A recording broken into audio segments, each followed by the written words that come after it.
Bismillahirrahmanirrahim. Alhamdulillahi rabbil alamin arrahmanirrahim. Allahumma salli ala Muhammad wa ala ali Muhammad. Assalamualaikum warahmatullahi wabarakatuh. Waalaikumsalam. Terima kasih saudara pengurusi majlis, rakan-rakan saya hormati daripada pelbagai peringkat. Terima kasih kerana saya juga mendengar pencerahan dan ceramah-ceramah yang diberikan yang amat baik sebenarnya. Tuan-tuan dan puan-puan, saya tidak hadir hari ini sebagai peguam. Saya tidak hadir hari ini sebagai ketua penerangan pejuang. Saya sebenarnya hadir hari ini sebagai orang Islam. Saya hadir hari ini sebagai orang berbangsa Melayu. Dan paling penting saya hadir hari ini sebagai rakyat yang cintakan negara ini. Kalau kita ingin mengenali dan memperkenalkan diri kita, menurut parti kita, kita tidak akan mencari penyatuan. Tapi kalau kita ingin memperkenalkan diri kita untuk penyatuan, kita pasti akan temui pertemuan tersebut. Hari ini kita lihat negara berada dalam keadaan porak-poranda. Bukan sahaja mereka dalam pembangkang yang berpecah, malah ada juga isu yang melibatkan mereka dalam kerajaan. Hari ini kita lihat juga rakyat dah bosan, rakyat dah muak, rakyat dah memang tak suka dengan politik. Kerana rakyat kata pilih kerajaan pun sama, nak harapkan pembangkang pun sama. So, apa yang kita harus lakukan? Yang kita harus lakukan sebenarnya adalah pulang kepada satu perkara yang utama. Perkara utama tersebut adalah pegang baliklah kepada tali Allah. Datuk Qabin kata tadi, kalau kita tidak pegang, kita akan berpecah. Kalau kita pegang, kita akan bersatu. Dan pegang pada tali Allah ni tuan-tuan dan puan-puan, dia tak perlukan parti politik, dia tidak perlukan persatuan, dia tidak perlukan NGO. Dia hanya perlukan satu perkara, kepercayaan. Dan percayalah, kalau saya cakap pasal kepercayaan ini, kalau kita nak satukan orang Melayu dan kita pegang kepada tali Islam, pihak yang paling tidak harus rasa takut adalah mereka yang tidak beragama Islam. Kerana orang Islam ni diajar untuk menjaga kebajikan diri serta rakan-rakan kita. Dan negara kita ini ada landasan dia, negara kita ini ada undang-undang dia. Negara kita ini ada perlembagaan dia. Oleh sebab itu, kita tidak ada pilihan lain kecuali bersatu, bersama, kumpulkan kekuatan, gabungkan kesemuanya untuk menurunkan kerajaan yang teruk hari ini. Kita dah dengar pelbagai isu. Di luar sana, rakyat bertanya, kita ni kat dalam ni, bergaduh pasal siapa nak jadi Perdana Menteri. Siapa PM11, siapa PM11.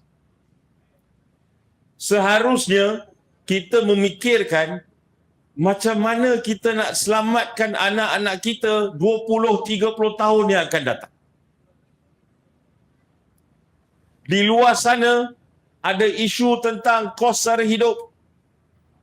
Di luar sana ada isu tentang ekonomi. Di luar sana ada isu geopolitik. Di luar sana ada isu tentang harga barangan yang tidak menentu. Itu level antarabangsa. Di dekat-dekat kita ni, kejap lagi kalau hujan ni, Session 13 ni banjir ni. Isu tentang kandang babi, isu tentang tidak hormat tita tuanku, isu tentang Negeri Sembilan ada 2 raja, isu tentang PRN Johor yang akan datang, diikuti pula oleh PRN Negeri Sembilan. So nampak seolah-olah ada terlalu banyak isu. Dan kita tidak mungkin boleh selesaikan isu ni dengan satu ceramah atau 2 ceramah. Kita perlukan penyatuan, penggabungan, dan penyatuan dan penggabungan itu haruslah bermula dengan diri kita sendiri. Maknanya yang besar kena bersetuju terima yang kecil. Yang kecil kena setujulah ukur baju di badan sendiri. Rakyat sekarang lihat apa yang sedang berlaku. Kita kadang-kadang ni terbuai-buai dengan kekuatan diri kita, parti kita, persatuan kita, NGO kita, gabungan kita. Tapi kita lupa tuan-tuan dan puan-puan, daripada 35 juta rakyat di Malaysia di luar tu, 80% tak berparti. Dan 80% ini sedang senyap dan melihat apa yang berlaku. Dan 80% yang atas pagar ni, mereka hanya perlu 1 hari saja untuk menaikkan atau menurunkan sesiapa. Ini yang kita semua kena sedar. Kos sara hidup, isu poket, isu perut rakyat, isu gaji progresif, isu anak muda terpaksa bekerja 2-3 kerja, tampung kehidupan. Kehidupan yang tidak mudah di bandar, isu tentang ketirisan, isu tentang rasuah, isu tentang akta hasutan, MCMC, isu tentang kerajaan mengambil tindakan terhadap mereka yang tidak puas hati dengan kerajaan, double standard, ini semua isu-isu yang besar. Tapi isu yang jauh lebih besar daripada ini adalah tentang isu keselamatan dalam negara sekarang ini. Minggu lepas Tun Dr. Mahathir menulis Climate of Fear.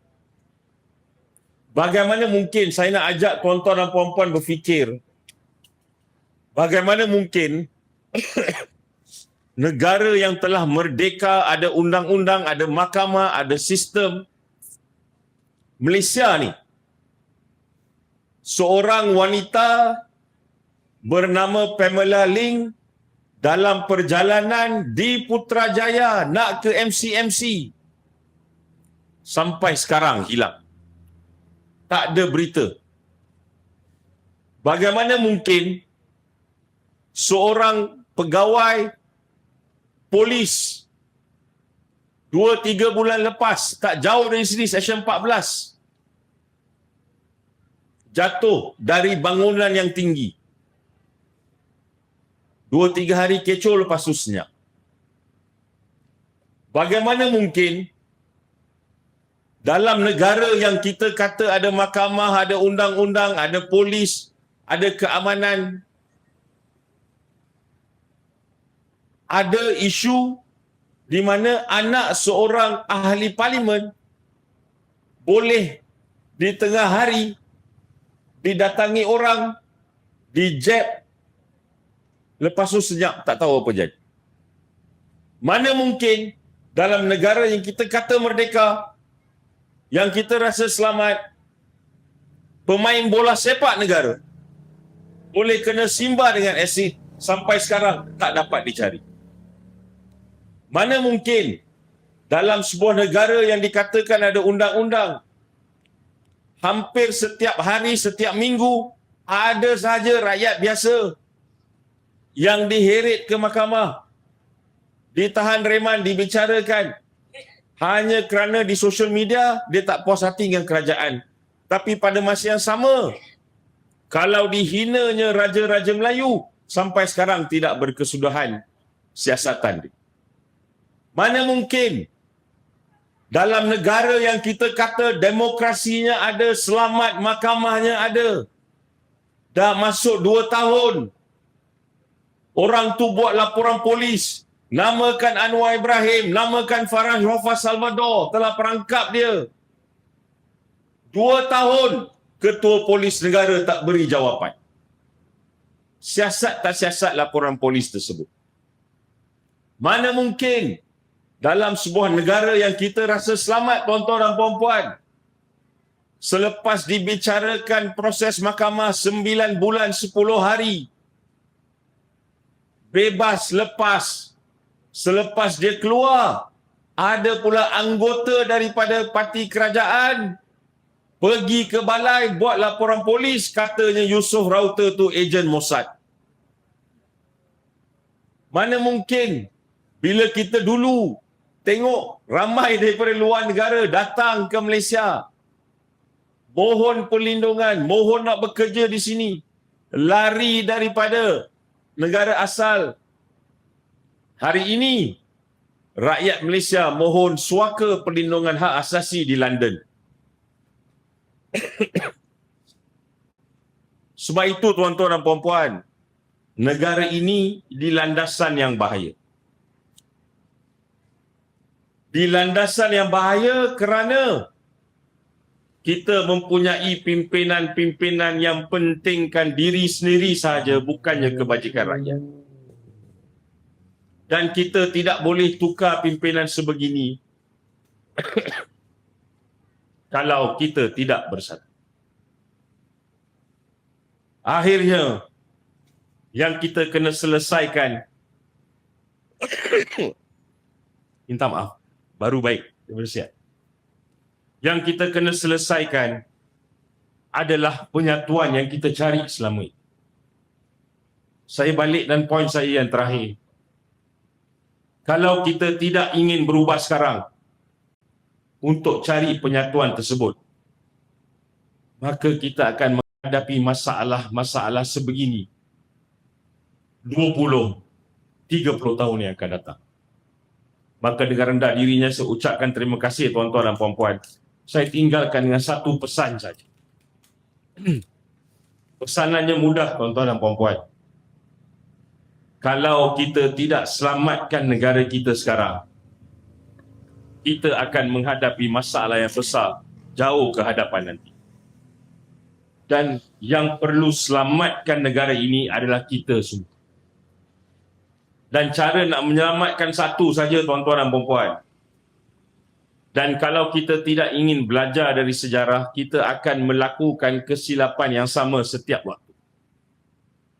Semasa Malayan Union, orang Melayu bersatu, tolak Malayan Union. Semasa nak cari kemerdekaan, orang Melayu dengan bantuan bangsa lain bersatu, kita dapat kemerdekaan. Masa 2018, semasa negara perlu diselamatkan dari kleptokrasi, disatukan semua dalam pasukan yang sama. Pilihan rakyat masa itu mudah. Sebab tu rakyat keluar beramai-ramai, hantar kleptokrasi, tumbang Barisan Nasional, gergasi dulu. Siapa sangka dia kalah. Semangat yang sama diperlukan sekarang. Dan negara sekali lagi perlu diselamatkan. Maka dengan rendah diri saya pohon, kalaulah keputusannya besok atau mungkin dalam masa beberapa waktu ketika lagi, kepada mereka yang buat keputusan ini, ingatlah tentang masa depan negara. Cukup-cukuplah tuan-tuan dan puan-puan, kita cari siapa Perdana Menteri yang baru. Yang kita patut cari adalah di manakah hala tuju negara yang baru. Negara yang mesti ditadbir demi kelayakan dengan orang-orang yang layak. Wabillahi taufiq wa hidayah. Assalamualaikum warahmatullahi wabarakatuh.